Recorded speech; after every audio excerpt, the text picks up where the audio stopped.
ஐயப்பன் கோவிலில் நடை சாத்துவதற்கு முன் பாடப்படும் ஹரிவராசனம் என்ற பாடல் ஸ்ரீ கம்பக்குடி குளத்தூர் ஸ்ரீனிவாச ஐயர் இயற்றி இசையமைத்த பாடலாகும்.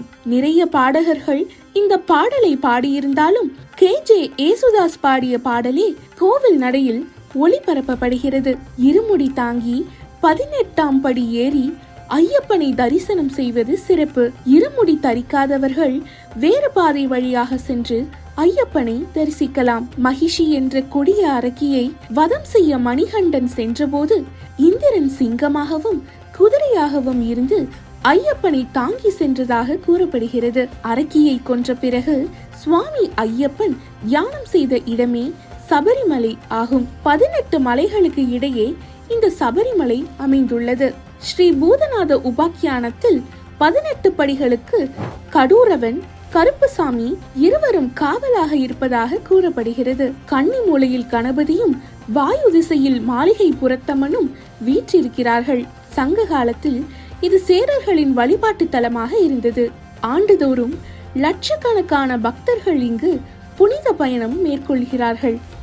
ஜாதி, மதம், இனம், சமூக அந்தஸ்து போன்ற எந்த வேறுபாடுகளும் இல்லாமல் அனைவரும் இந்த கோவிலுக்கு வந்து ஐயப்பனை தரிசிக்கிறார்கள். பக்தர்கள் சுமந்து வரும் இருமுடியில் காணப்படும் நெய்யை கொண்டு ஐயப்பனுக்கு நெய் அபிஷேகம் செய்யப்படுகிறது. இது மிகவும் விசேஷமான அபிஷேகமாகும். சபரிமலை செல்வதற்கு முன் மாலை அணிந்து 18 நாட்கள் அசைவ உணவு, புகையிலை, மது, சிகரெட் போன்ற தீய பழக்கங்களை ஒழித்து கடும் விரதம் இருந்து மலைக்கு செல்கின்றனர். சுவாமி தரிசனம் செய்து திரும்பியதும் மாலையை கலற்றலாம். 18 முறை சபரிமலை சென்று தரிசித்தவர்கள் குருசுவாமி என அழைக்கப்படுகிறார்கள். முன்பெல்லாம் பெரிய பாதை என்ற அடர்ந்த காட்டு பகுதியாக இருந்த ஒற்றை வழி பாதையில் பக்தர்கள் சென்றனர். ஆனால் இப்பொழுது நிறைய வசதிகள் ஏற்படுத்தி வாகனங்களிலேயே பயணம் செய்து பம்பா நதிக்கரையை அடைகின்றனர். சாலைகள் நன்கு மேம்படுத்தப்பட்டு இரு பக்கங்களிலும்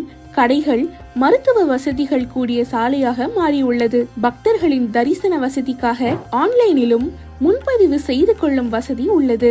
சபரிமலை ஐயப்பன் கோவிலில் அரவணை பாயசமும் அப்பமும் பிரசாதமாக வழங்கப்படுகிறது.